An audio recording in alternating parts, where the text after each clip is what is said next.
Paul, thank you so much for agreeing to be a guest on the Lead Like a Boss podcast. It's a really great pleasure to have you.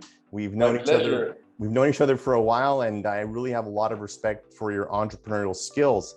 So let's dive right in. I wanted to ask, where does your entrepreneurial spark come from? How did you get to where you are now?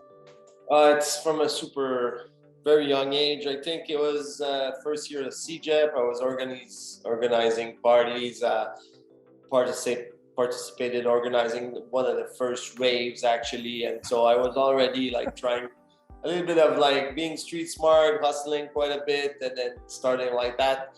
After that, I was always into music. So I put together my first studio, became one of the top jingle guys in Canada, and wow. then grew it from there, writing a lot of jingles, build up to 35 studios actually at the end. Wow. And we had office in Montreal, Toronto, New York, Paris, and then some venture in LA. So basically, and then from there moved to advertising production as well. So we were doing like, editing, special effects, distribution. So basically from the sound of a publicity, we went to the entire production of it, like full package. Wow. And when the industry was kind of changing, I sold because I didn't want to be the one who's going to make those change. And because the reality, the world where I grew up of the 30-second TV spot was becoming, the Instagram ad, and the skill set and everything had to be corrected and everything. And so didn't work. My baby was like it was. I didn't want to, Well, you obviously picked a good time to pivot out rather than, have to, relearn and maybe suffer from the new changes. The adaptation from an existing company that was built on an old model, it can always be reshaped, but I think someone with fresh view and more energy was ready to do that. I wanted to do something else after 20 years also. So I went after that, became a consultant, worked a little bit at Lin Rouge, was basically helping people with go-to-market strategies and branding and stuff like that. Still, marketing related or advertising related. Did you flip the old company or did you just shut it down? No, I sold it. Good. And but while I was doing that, I always had little ventures on the side, and I was doing consulting. A lot of people approached me, Paul, if you do, go-to-market strategy and marketing, maybe we could give you some shares. So I got into a few other deals like that, actually, like an alcohol company and another platform online to sell music rights for advertising called Bopper. And also one of my clients from a friend was doing vertical farming, and I helped them quite a bit in there. And then my partner in the consulting firm basically was seeing it grow, and he came from the food industry. And I said, well, now's the time maybe where this company is going to need help. Why don't you become CEO? And then he became CEO of Winter Farm. And at that time, as a consulting firm, we were using Layton as a way to subsidize our services. So I knew about Layton. Now I see the connection. Yeah, that's the connection. And for me to be in a bigger structure, like a large cabinet with a lot of support, where I didn't have to carry a startup, and I could just, benefit, expose my expertise, share my learnings with different entrepreneurs was a good thing for me at the age that I was at. I didn't want to do another startup. I was looking forward to have just a little bit of mentorship, more giving my experience, and not like having to do into the crisis of having to roll the rock uphill, right? Yeah, the rock uphill is great. It's part of the drive, but I did it quite a bit, so I needed something different. So, okay, so you've got a ton of experience in the real world. You've built companies from scratch. You've exited companies, and now you're consulting in Layton. can you share with our audience maybe some of the benefits of working with Layton, or maybe some success stories that you've had? Oh, for sure. So basically, Layton is a firm that deals with all the different incentive available. Basically, there's three categories. There's all the subsidies, grants that are, having to do with future expense. Then there's all the tax credit, mostly refundable in Quebec. So that have to do with existing expense that have been done. So basically tax credit on new transformation equipment, computer equipment. There's a lot of stuff out there that people don't know about that actually really helps you. And then we have a few optimization stuff. So we negotiate property tax, we do indirect tax audit like TPS, TVQ, custom tax. We look at all your spending of the last 4 years, and then we correct all the little mistake that could have been, being happening, because there's a lot of exception. Like, on aluminum from this size between 17 and 19, there's this rule, and then it disappears, and then it comes back again in 21. And same thing with yogurt or whatever. So basically, when you scrutinize every single spend, you can find a lot of those discrepancies. And so, Paul, I'm really curious. I've got a lot of business experience as well, and a lot of business people trust their accountants to understand the ins and outs of these types of programs. Why do you believe, or why do you feel that there's a place for Layton? Accountants have been around forever. What's the difference between your accountant and Layton doing this kind of work for you? Just an example, for subsidies, the count right now, I think just for the Quebec subsidies, I think it's 850. Then you have to add different to that programs. Correct, for subsidies, not even including income tax program. And then you have the federal programs would be similar. Then you have MRC, the economic region that might have smaller programs. So when you put all that together, if you're talking about an accountant, he might be great, but he's doing pay, he's helping you with strategy, he's doing too much stuff. There's no way that he's gonna learn or be on top of everything, right? Same thing with TPS, TVQ. He's recouping what he can and what he knows, but he can't be specialized in both, because we have accountants that worked prior at Revenu Quebec and have been concentrating on TPS and TVQ alone for 15 years, and still they tell me they don't know everything. So it's just a question of time, basically. And specialization, I imagine. Also a tax review like that could be done by any accounting firm. It's just that we have a model where we're paid on results, so client never have to dish out money before result, right? So it's a good thing for companies that are between 10 and 40 million. Okay. Where company bigger than that won't mind as much paying in front for that exercise, right? So we do have bigger clients that reach close to $1 billion in business a year that we've done great results with. It's just that in general, companies under 40 million won't want to pay for that exercise. But it's a really good practice to do every 4 or 5 years when you're especially around when you're surpassing 10 million in business. It's a great exercise, like a check, right? Like you would go to the doctor for your 30 years old, 40 years old anniversary. Makes a lot of sense. What have been some of the more outstanding successes that you've experienced so far in your career with Layton?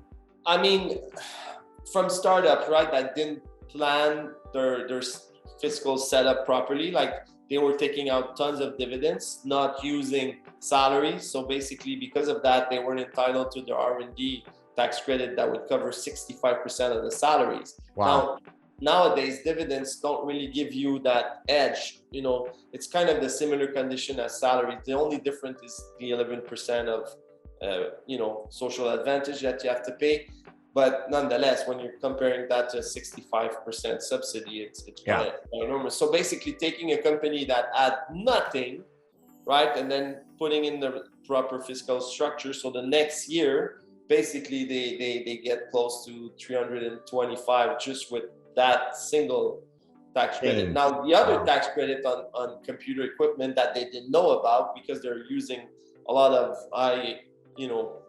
high-tech machines, every machine over 5K in their condition where they were, depending on your density of population, whether you're downtown or far out, it's between 20 and 40%. So they were at 30 because they were close to 12 years. So basically on the machine got an extra 30% of refundable tax credit. So you're looking at a company that had nothing and they got basically 400K out of, the $700,000 they had raised. So basically giving them like a free extra year that they had not planned.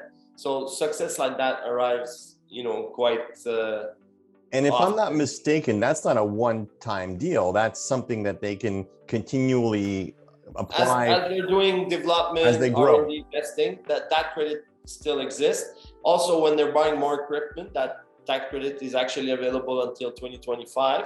Then I got, subsidies for commercialization, client acquisition. I mean, it never ends, right? And or bigger client where we just reopen their spending. So basically these are closed years, right? It's done. It's in the boxes. Nothing to do with that. So we have the right in Canada to reopen 4, 3 in the States. So from there, we reopened about a company that was not that big. It was a fintech, but they didn't understood the interpretation of the tax law, and so they didn't charge tax, but they were entitled. So basically, we got them $1.5 million on 3-4 million a year. Wow. Of business. It's massive. That's huge. The record in the States is 23 million of tax mistakes over 3 years. Sometimes has to do with custom tax, wrong declaration by your broker, whatever. But regularly at the office, I see like 100K, 150K coming to the client. So Paul, you mentioned the size, $10 million gross revenue and up, but are there sectors that you find can benefit more from these programs? Business sectors? It's let's say you're a real estate agent and you work by yourself, it's really hard. But when you start to have employees, or if you're doing any innovation, or you're selling outside of Quebec, all those are factors that really gets you subsidies. So for example, you could be selling stuff through a website by yourself or with an employee or two, but because you're bringing money to Quebec, you have a high subsidy for client acquisition. So then I could subsidize, 500K of marketing spending. Wow. And then get for a small on that company, like cost acquisition is everything. So when you get a subsidy that pays half of your client acquisition costs, it's a game changer. So I can maybe catapult you, save you 3 years to your 5-year plan, just because of that 250 at an early stage. Yeah. Because there's no prerequisite or precondition. You don't have to be a gigantic company or whatever. If you are either selling services or actually manufacturing the goods, which sometimes happen. You could get stuff manufactured in China, but nonetheless, it's your name on it, so you're manufacturing. And if I'm not mistaken, as long as you're adding some value here in Quebec, that's a certain percentage of the overall price, it qualifies for being considered made in Canada, correct? Well, maybe you created the mold. This is your product. Where you manufacture doesn't have really a connection to if you're a manufacturer or not. Like Pirelli don't do their tires in Italy, right? But there's still a tire manufacturer that was started in Italy. So it's just play on words there. But when you own the product and it's your name on it, you're a manufacturer. Wow. So for example, you look at a lot of companies, or a lot of people now have transitioned industries and gone online because of COVID, and they're looking for opportunities to grow their business online and not be hampered by any local issues like a lockdown. This program could help these companies to be able to absolutely. And 2 years ago there was actual a program for that transformation. So sometimes you never know what's going to be helped, and subsidies have a tendency to be remodeled with the fashion or what's needed. So sometimes you could, like for a long time we did have that subsidy that was actually subsidizing the transformation of or the creation of your e-commerce website. Okay. Now it's more about client acquisition. In 2 years, it might be something else. There's a lot of stuff around food autonomy, around environment, about energy management, about gas emission reduction. I mean, there's help for from trucking industry to high pharma. You know, there's always something. It's super rare that I get a meeting with a client that I don't. Maybe sometimes it's not something I'll do, but at least I'll find something that he was not aware of that he could do himself and then change the thing. For example, you know, any outside coaching could be subsidized 50%, 85% if you're in Quebec. So there's a lot of stuff for everybody. And who can't benefit from that, right? Sorry? Who can't benefit from that? No, right? Correct. And so it's a lot of smaller business, you know, come up to me and say, "Oh, I'm small. There's, you know, I'm gonna waste your time." You're not. I mean, as an entrepreneur, when I was at a younger age, I wished someone would came in and share the experience, you know, all the programs that I can get. How could I structure myself better? How could I save, you know, tax? How could I save this and that? Because of course, when I get into a meeting, I'm not only gonna talk about 100% pure Layton, I'm also gonna share, you know, entrepreneur experience to relate to my customer. And because I've been there and I've seen the 1 million line, the 5 million line, the 10 million line, the 25 million line, I've been through the process and I suffered through it. And some stuff that took me 20 years to learn, maybe I could give it to you in a 30-minute meeting. And of course, it's in your interest to help them grow, because they may not be a prime client for you now, but if you help them go from 1 million to 5 million, well, then they probably will become a great client for you. And because Layton has quite some means now, we're getting, you know, or surpassed 200 employees in Canada. We're getting close to 300. I have throughput in order to be able to take care of a smaller clients that has a small claim, but nonetheless, he will get the real help like anybody that was gigantic. And also I can follow him through the years, because there's so many programs that even if we meet sometimes twice a year, some programs has changed. Yeah. So for me, it's more about building, you know, sustainable relationship than just hustling a fee on one contract and then disappearing.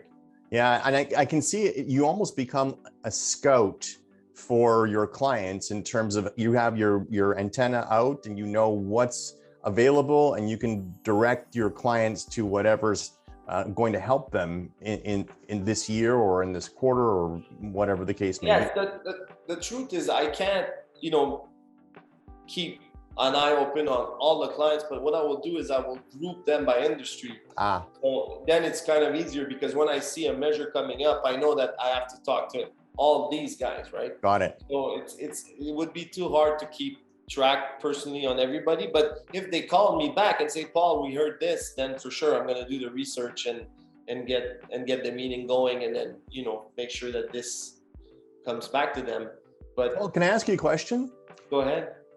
I was talking about Layton to a friend of mine who's very, very big in the marketing industry, and he had never heard of this. And I'm trying to crack the code. Why is it that more businesses, why aren't these services, these programs more readily promoted? Like, why is it a secret? It's not a secret. I don't know why. For instance, right? I was an entrepreneur all my life, started at 20 years old. And the first program I actually used was for COVID. I was 45. Wow. So it's just that I looked, it's complicated, it's not clear. Am I entitled to it? It's just, some people do use it super well. And because of the industry they're in, or it got them into one, and then they discovered that world and everything. But for an entrepreneur who's quick moving, wants stuff done, and he's just, for him to kind of find out what this is about on the website is kind of a huge slowdown. And I don't know, it's not in the culture of entrepreneurs to really, some companies do scout these, and then, you know, when you're doing more research, you're basically, everything you do is based on your actual grant. So basically you get more acquainted with that. But some companies, it's unbelievable. Like nothing has been done. Even with great giant size, you would be surprised. Wow. I meet like the big Quebecan companies, and I go in and they're like, oh, we have this, we have a big accounting department, It's not that. People there are super good, but they're also, you know, focused, really busy. Yeah, and so they're focused on their objectives, right? Correct. So you always find something. Is there a fear among some companies, maybe on the smaller end, that working these programs would somehow attract unwanted attention from the tax authorities? Does that sometimes come up?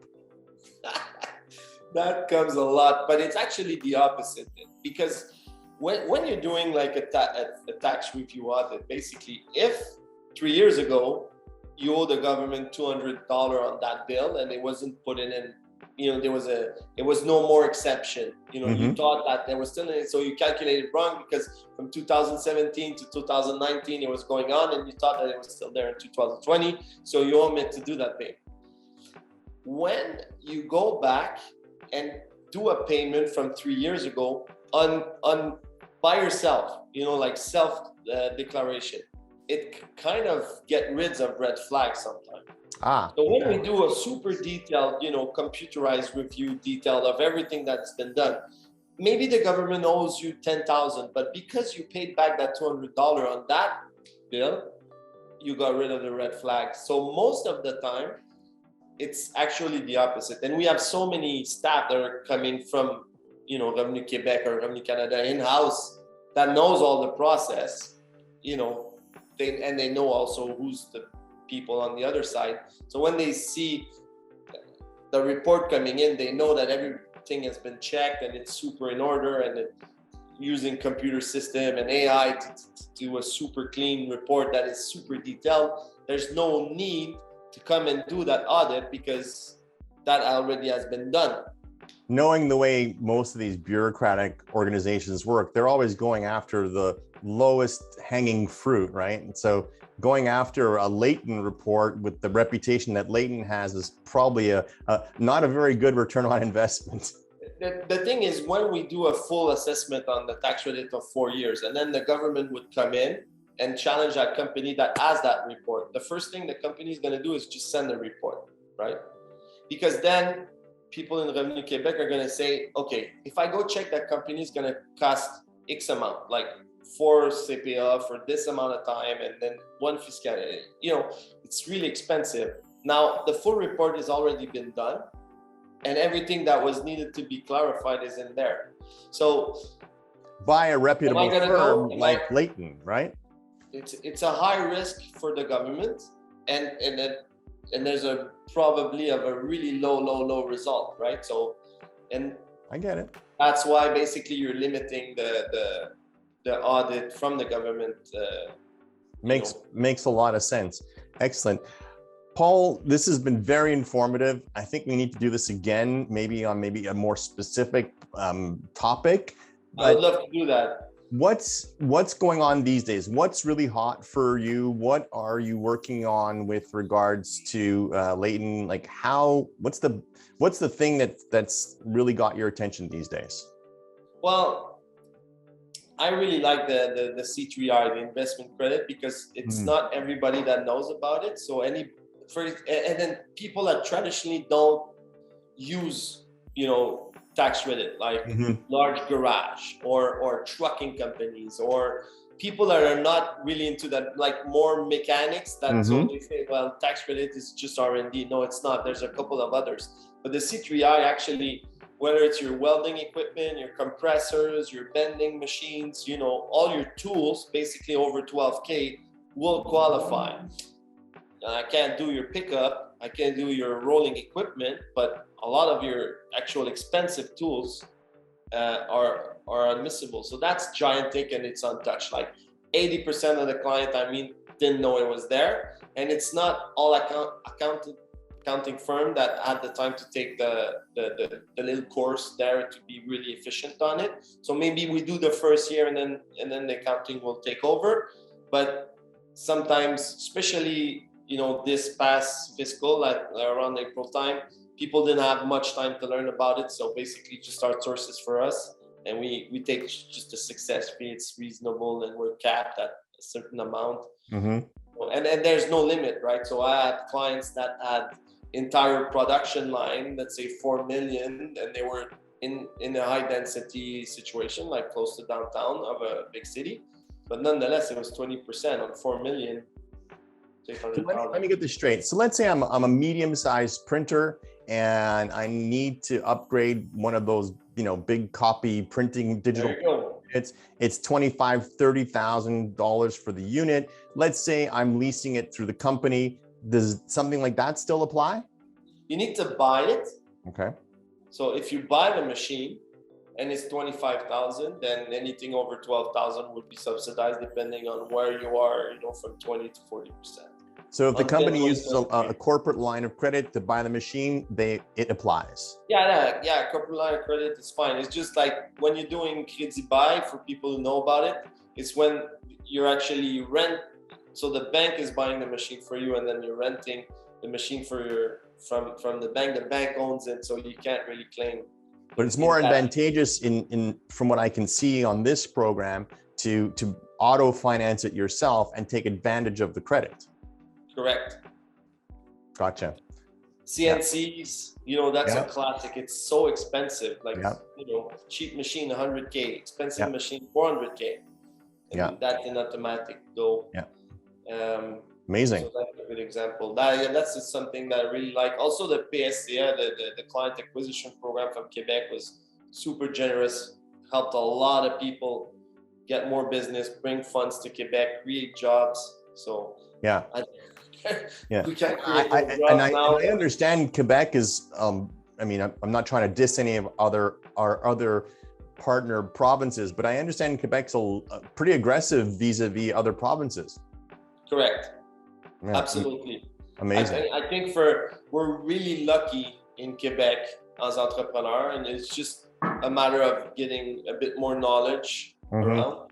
But I think that EQ is doing a lot more work lately. Like, they're really good with PME Montréal, and it's pretty clear. Like, if you're looking for the info, you're gonna get it. It's just that it's not a reflex yet to go into those, and then do it. So that's why we're here, which is to help the process. I mean, there's a lot of clients that I inform on the programs that won't actually mandate me to do it.